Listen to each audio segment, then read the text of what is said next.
Olivia, hopefully you get to feeling better soon. I kind of lied to you in my text. We're actually moving forward with some lesson stuff, so hopefully you see this. So we're talking about sampling. And Pranav just told us this mayor should probably take a sample of people because you'll probably a lot more quickly find a solution to the issue. Now, what would be important about when I choose this sample? Do I want to just go to the old folks home and talk to all the elderly and see what they think the issue with the trash is? Do I want to go to the elementary school and talk to the kids and just ask them what they think the issue with the trash is? What? Pass them back. Oh, sorry. You're so silly, Nate. You should probably pass more than one back. Yeah. Sheed? I think, well, you should, I was gonna say, you should ask people from like different communities in the town, like. But should we, wait, okay, so now I think you're mixing up some vocab a little bit. So we're talking about this town, so you're talking about different parts of the town, right? So different communities, that starts to get a little fishy with if you leave the town, that's somebody else's trash problem. So we want to talk to people in a variety of areas of the town, right? So if you want to write down some pros, cons, you can, or just remember them. If we talk to every single person, that would take an awfully long time. Everyone is probably going to have their own input, and it's going to take quite a while to get the solution to happen. So instead, we could choose a sample, and we could use that sample to then represent the greater population. So on your paper, we want to write down that a population is everyone being studied. It's the entire set of people. So it's the everyone being studied or the entire set of people. Population is everyone being studied or the entire set of people. Woo, 480. I don't need that.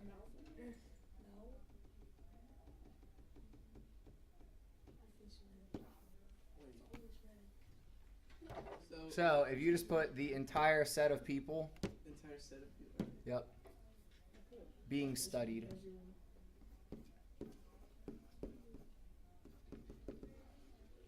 What's collaborative again? It just makes it look a little nicer. And it's not necessarily people, so I'm going to put the entire set of items, but most often we're talking about people.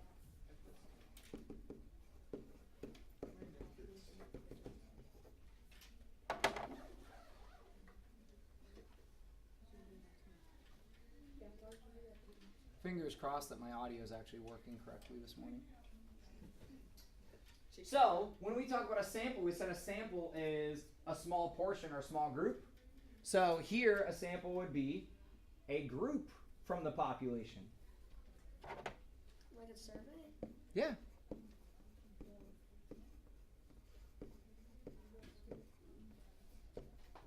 Of the population. Yep.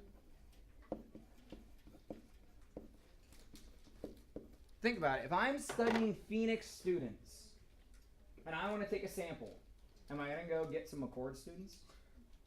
No, those are not in my population. So you have to pull your sample from your population. So that's why we say a smaller group from the population. A subject, anyone help with the 8th grade science projects? You, as an individual, when you helped them, were classified as a subject. A subject is one item from the population.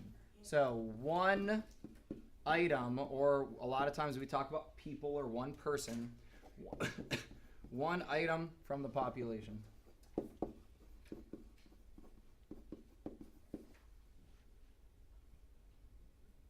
relatively easy so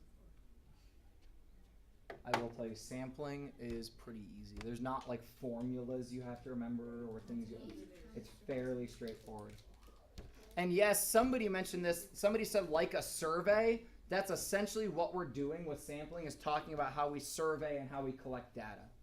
So let's say we're investigating the lengths of the words in a book. So think about your favorite book.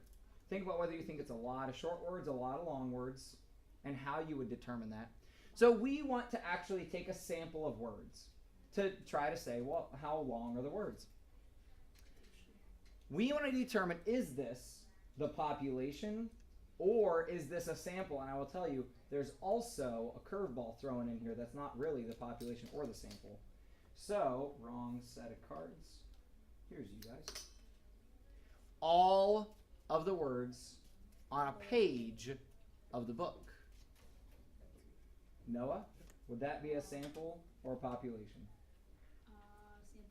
That would be a sample, because if you look at just a page, is it all the words in the book?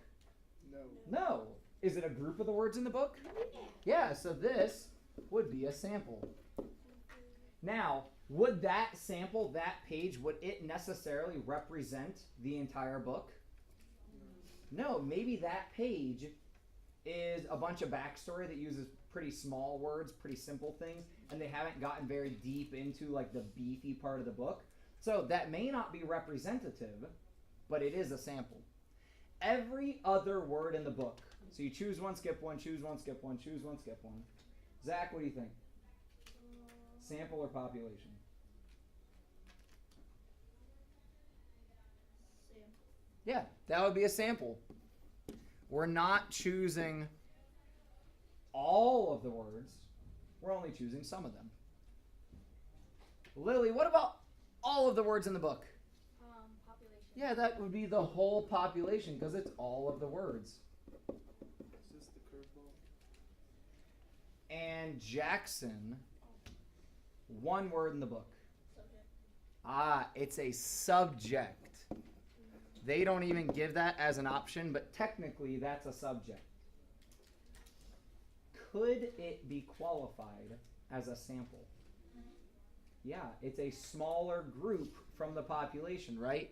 Wait. So this is actually a sample, but would I ever use one word out of the book No. to represent all of the words in the book? No, that'd be dumb. That'd be a terrible sample. It'd be too small, like astronomically too small. So we say it's a subject. Like one out of one dentist. Yeah, survey. right? Like 100% of dentists surveyed. We only surveyed one. Like that's not and even when they say 4 out of 5, if they actually only surveyed 5 dentists, you really couldn't find 5 that wanted to support your product. So a lot of times when they say 4 out of 5, that's a representation of a larger sample, and then they just simplified the fraction. Because it sounds better. In your brain, you think, oh, well, only one dentist said no. When really it was probably 80 out of 100, or 800 out of 1,000, something like that. Where it's like, oh, really, 200 of those dentists. That's why they simplify it down to the smaller values. Pranav? Just like that one commercial, like what happened to that one? The 5th dentist with the squirrel? Yeah. Yeah. All right. I think we're good enough. We can just go through these. I'm going to give you 30 seconds to determine, are these samples? If they're not samples, say what they are. So is this a sample? We are studying the t-shirts being sold. So t-shirts being sold, that's my population. Are these samples?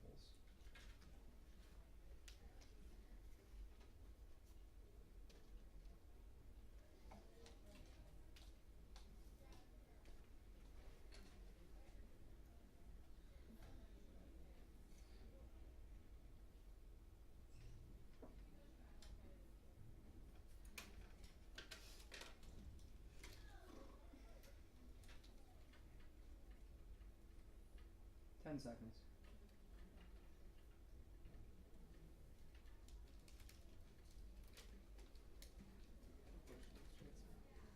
Yeah. What if there's like a huge asteroid that hit Earth?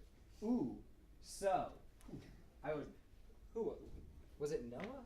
Who was I nerding out with at lunch the other day? Yesterday. No, it was Ethan. Ethan Bunger. Oh my gosh, he and I started talking. So, curious that you asked that question. Neil deGrasse Tyson has a podcast show called Star Talk. He has a Star Talk about redirecting asteroids. So if you're curious, I'm not going to take time to talk about it today, but if you're curious, go look at the podcasts, and they have one, Protecting Earth from Asteroids, right there.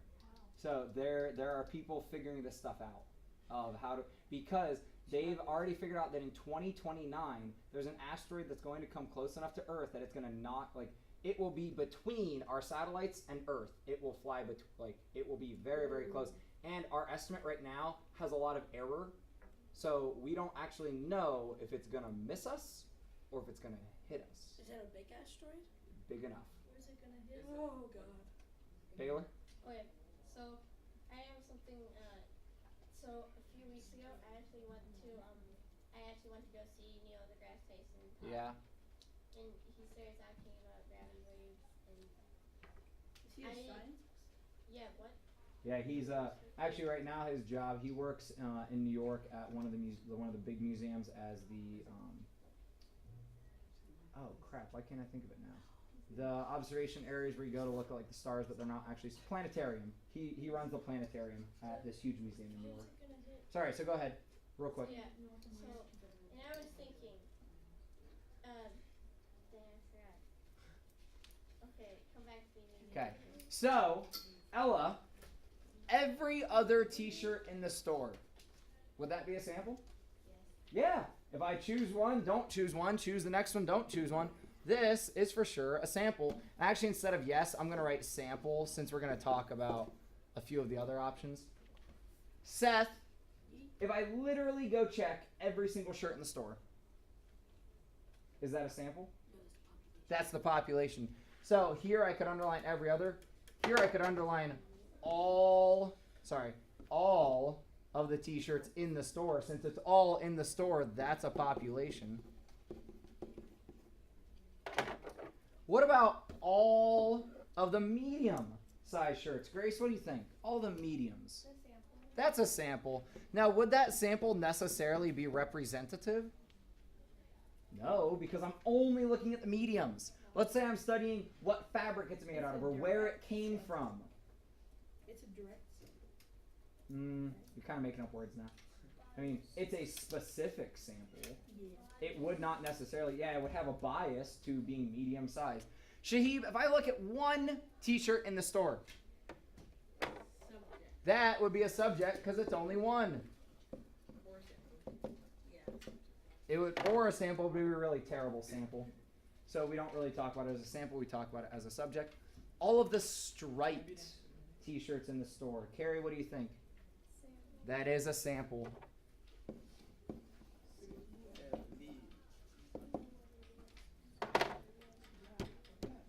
Is this making sense? Yes. How about dollars? No. I ain't getting paid. All right, neither am I. No. I ain't getting. So, a blank, you guys should know about this. You've already talked about this a lot this year in like global cultures and connections. A blank is a tendency towards a particular perspective that is different than the overall perspective. Class? Yeah, I know. It's also right here. My notes are not hard to figure out. Is it there? A bias. Is it there? So, if you walk into a sushi restaurant and ask sushi, I tripped up on sushi. If you walk into a sushi restaurant, and ask how many people like sushi, do you think there will be a bias? Yeah.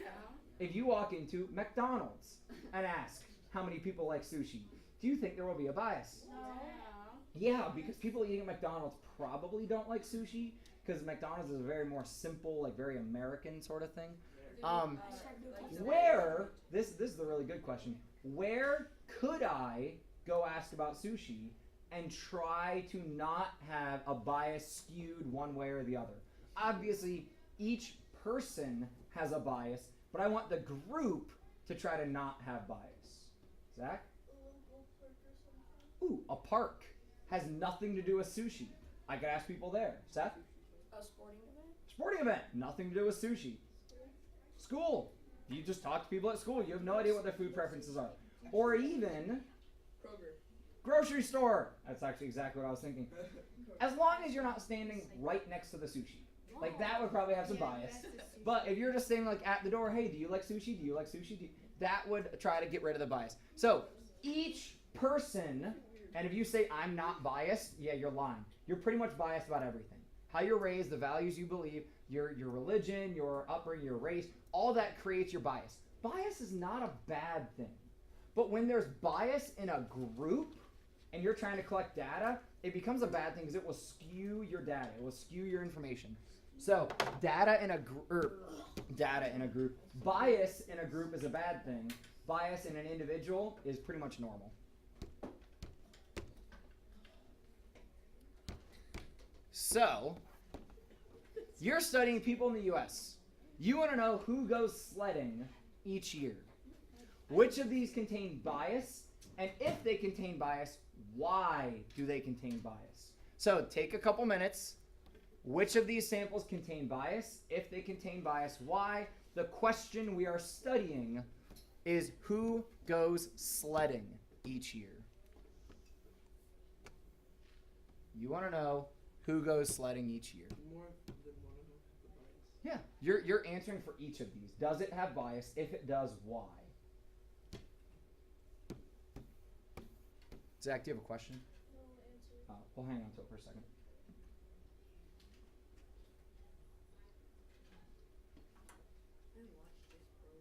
I'm sorry. Oh no. Sad day.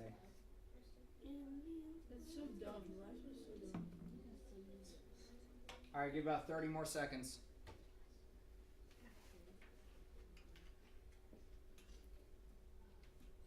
You ever been to Colorado? I have not. That's I've been to what I- Texas. It's as far west as I've It's been. I was really, born in Texas. it's really Well, we hard flew for there, people with so- asthma. You just walk Been around to and you get Texas, tired. Florida, Colorado. South Carolina, North Carolina, New York, Connecticut, Maine. That's about it. I went to Toronto. I went to the Bahamas. I like Toronto. I want to go to Mexico. I've been to the Virgin Islands with my I want to go to Mexico City. All right, that's 30 seconds. by Nate. Yeah. Actually, sorry. Can I Carrie, do the did I last call one? on you? Okay, Can I do the last one? sure. Actually, just go ahead, Nate. So, Nate, the fourth option here. Everyone who owns a sled. Does that have bias? Yes, sir. Why? Everyone owns a sled. Yeah, if you own a sled, do you think you're gonna live in Florida and own a sled and be like, I'm just waiting for snow. I'm so it's gonna this year. It's this year. It's gonna. Okay. This is the magic year. My aunt lives in Florida and she owns a sled. Has she ever used it? She goes sand sled. Does she go sledding each In the year? Yeah, she's not in the state. She Oh. takes it somewhere else. Okay. So that is a good point. Completely isolated. Hold up. That's a good point to talk about. Yeah, I own a Your sled. who was it? Aunt. Aunt would then be an outlier data point, right? Because she might own a sled, she might go sledding each year, but the fact that she owns a sled, she has a bias towards sledding. So she does have a bias because she takes it and goes sledding. So that whole owns a sled, that's your bias right there. I mean, I have a sled. I don't. Karen, you want to choose one? Sure. Everyone in Florida, Louisiana, and Texas. What do you think? Yeah. What do you mean it's not the same? Yeah, they have a bias, but what kind of weather do those states have? It's hot weather. They're hot states. My team. So their bias is because it's hot. Do you have a question or answer? I have kind of like a comment for Okay. the one, so I should probably wait till someone. Yeah, hang on to it. Peyton, you want to choose one? 2. All right, what do you think? No, because it's fair. Because everyone has a chance. Yeah, if it's 200 people from each state, that has gotten rid. So, and here's the thing about when I say gotten rid of the bias. You can never get rid of an individual's bias, but you can get rid of the group bias. So when I survey people from every state, I have, we also call it accounted for the bias. We've accounted for the bias because we have equal representation. Equal representation. And Mr. Boyer, you want to choose one? Well, it's the first one. Gee, I wonder which one I should choose. Yes, Why? because like the third option is different weather. Yeah, because it's what kind of weather in those states? It's Vermont, Utah, Colorado. It's cold. Those are cold states. They have mountains. Jackson. Okay, so it depends where you live in Colorado. Yeah. Because like there's half of it and it's just flat. Like But, so I agree with that. But compare everyone in Colorado versus everyone in Florida. So Colorado has both biases, but that kind of cancels each other out. Florida is completely swayed by, so yeah, it still has a bias because, and even if they don't live right there, they can drive there more easily than if you live in Florida driving somewhere to go sledding. It still probably snows a lot. And whoever talked about sledding down the dunes or sledding on the sand, that's actually harder than you think it is. Yeah. We tried when we were in North Carolina. We went to the Wright Brothers Museum, and there's a bunch of sand dunes out there. Well, I went there. I actually went to North I want to go sand duning. What? You could take Zoom like a sled out. and just go. No, that's not how it works. All right, so check out the population we're Or you could investigating. take a dune boat. Check out the population we're investigating. There are 12 females, 4 males, making for a total of 12 females and 4 16. males. 16 people. My population is 16 people. That's really, really. So, this is when we start talking about what it means to be representative or not. A representative sample of this group. When I look at the population and I look at the females, there are 12 out of, what would go on bottom? This is like part divided by whole. 16. 16, I knew that. Yeah. Which can simplify 3/4. to 3/4, which can be converted to 75%. When I look at the males, what would my fraction be 4 there? over 16. 4 over 16, or 1/4, or... Or 25%. So when I look at a representative sample, my sample that is representative must match the characteristics of the population. So notice, 75% female, 25% male. It matches the characteristics of my population. When we talk about a sample that is not representative, it might share some of the characteristics. It's got males and females. Okay, I've got both genders represented. But now, instead of having 75 and 25%, this has 50% of both males and females. So this is a not representative, or what we say is a biased sample. Because now the men in this sample have more power, kind of quote unquote, more power in the survey than they should. There should only be 25% of men, but they've got more men than they actually should, so that's going to create biased results. So take a moment and think about Phoenix. Everything you know about Phoenix. If we were going to create a sample of Phoenix students, what would need to be true about the sample so it would be representative of the population? Take a moment and write this down. The sample would use complete sentences. So you could say the sample would need to da da da da da. But we don't know how many. You should if you know anything about our selection process. Oh, duh. Um. But Leo left. Ooh. It's approximate. Okay. Yeah. Oh. So here, I'll even say our sample would need to have approximately. I like that word. It can protect you. Did you wash the car? Well, I approximately washed it. Did you clean your room? I approximately cleaned my room. I picked up the socks. That's a bias. That's a bias. That was a biased That's a cleaning biased process. Yeah, it's a biased cleaning process. Riley, what do you think? Our sample would need to have approximately What? Oh shoot. to be representative when we're talking males, females. Yeah. To represent Phoenix. Right, 50. What would our what? I'm 50%. stupid. 50%. Female and then 50% of Yeah, 50% female Oh, I'm not stupid. No. and 50% male. I think that's a bias. And Yeah, it's biased. So, if I chose 3 boys, I need 3 girls. 8 boys, I need 8 girls. 14 boys, 14, however big your sample is, it's gotta be 50% female, 50% male to represent our student population. Yeah. What was I gonna say? Family Feud. Family Feud is biased because they survey their employees. Do they? Is that how they? Because they just always say like 100 people surveyed. Exactly. They never.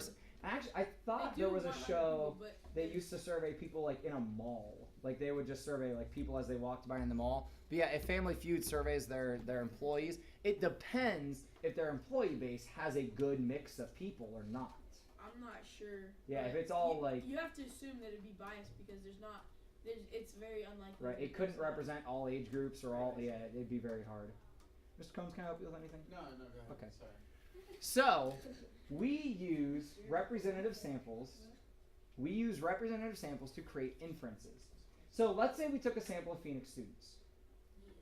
And we were surveying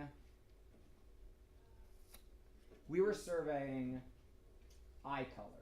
That's always an easy thing to talk about because it's genetics, it's not opinion, nobody has a bias, it's factual.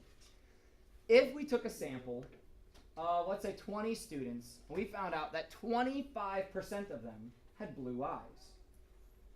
We could infer that when we look at all of Phoenix, 25% of our students would have blue eyes. Now that may not be exactly accurate, but it's going to be pretty darn close if our sample was representative to matching the population, because our representative sample will lead us to information that's accurate about the population, which is how a lot of time like decisions get made for towns or organizations or whatever. They'll survey a small sample. Based off that sample, they will infer that the entire population also feels this way. So sometimes those like online surveys or whatever, they will use that to then say 50% of our customers feel, well, they didn't actually talk to every single customer, but the customers that responded, they then take that and infer that to mean that to the population. So a valid inference has to come from a representative sample and has to be true from what you found in the sample to what you say about the population. A non-valid or a biased sample could take data that you found from the sample and change it to infer about the population. If they say that 45% of our sample has this characteristic, and then we look at the population and see, well, actually only 25% of the population has it, that means that this sample had to have been biased. My sample was not accurate. It was not a representative sample. Therefore, my inference becomes invalid. So you might think your sample's representative, but then when you make your statement about the population, you find out, oh, wait a minute, this was not actually a good sample. And then you sometimes have to go back and determine, okay, how do I pick a new sample, yada, yada, yada. At the end of the year, before we leave here, I want us all, just so this can kind of be in your brain, we are going to collect survey data about Phoenix so that we can present this to the incoming students and future students to say, we surveyed Phoenix students and this is what they said about whatever. So you could create surveys. How long does it take you to get to school? How long does it take you to get ready in the morning? How much time do you spend on your homework at night? How many friends do you have? Like, you can create whatever survey you want. So start thinking about what is it that you're going to want to collect data on. Pranav? Wait, so when I went to Worthing Way, a kid asked me why I went to Phoenix. Okay. And then he said, like, I don't like Phoenix, and I asked him why, and he said that I asked the person who went to Phoenix, and then in my mind, I'm like, that's obviously biased because he quit Phoenix because he didn't like it. Yeah, exactly. So the data he collected was from a biased source. So he should have asked multiple people to account for that bias. He could talk to the person that left, but then talk to some people that stayed, talk to some people that never went. Try to even out the people that you talk to. So, you fall asleep for an awfully long time. I fall asleep for a long time. You wake up 200 years in the future. Oh, That's too long. So now, you go out I can't say I've slept that long. and you collect a representative sample of the population. You are told this sample that we see right here is representative of the population. We want to say, are these statements valid or are they invalid? So take a moment, look over the statements, determine based on this sample, because it's representative, is the statement valid or is it invalid? So take a minute. Is it valid or is it invalid?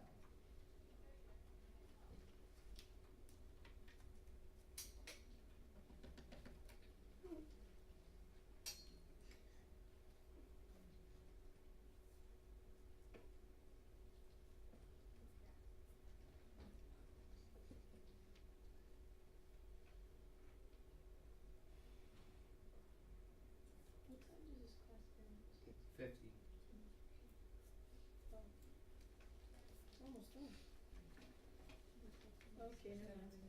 Well, I have the next lesson attached to these because I didn't know how far we were gonna get. Chapter 15 is really long. So what's homework gonna look like for this? Just like trying to find Is it like easy homework? Pretty much, yeah.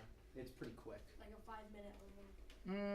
I don't know about that fast, but it depends. We've had one of those before. Who did I not get? Oh, I think I was already shuffling. Oh. Any volunteers? 20% of the population are robots. Ella, what do you think? Is that valid or invalid? Invalid. I couldn't hear you. Invalid. Why do you think that?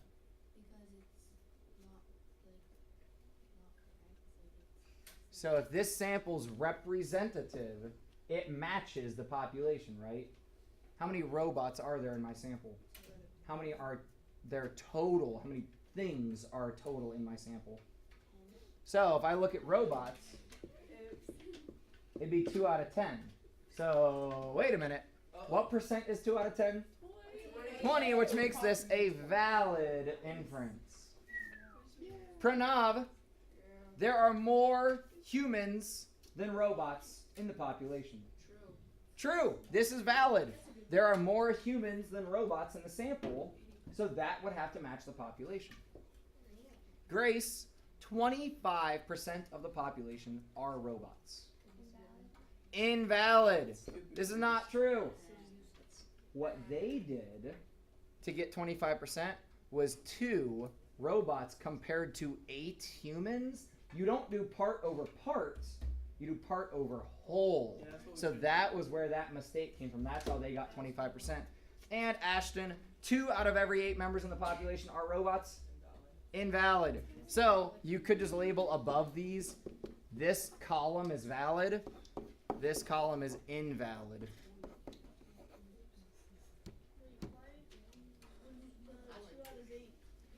Because how many members are in the sample? 10. So it's 2 out of 10. Because they said 2 out of 8 members in the population. The 8 would have to be the population, like size, relatively, and it would have to be 10 for this to be accurate. If they said 2 out of every 8.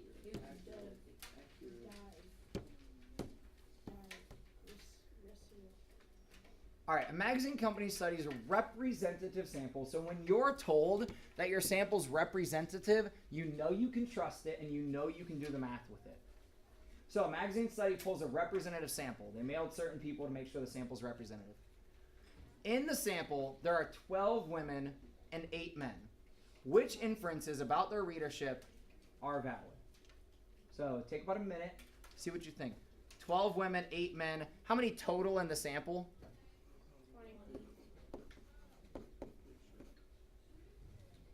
20 total in the sample. What do you think? 60% of the readers are women. 8 of 12 are men.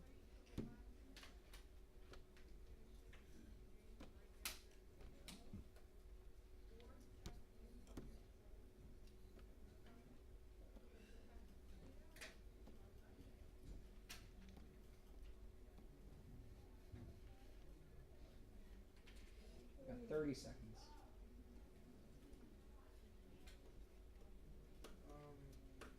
Ryder, they're calling you. So you will have choice for which of these you want to answer. All right, Rye. 1, 2, or 3? 3. 3. More men read the magazine than women.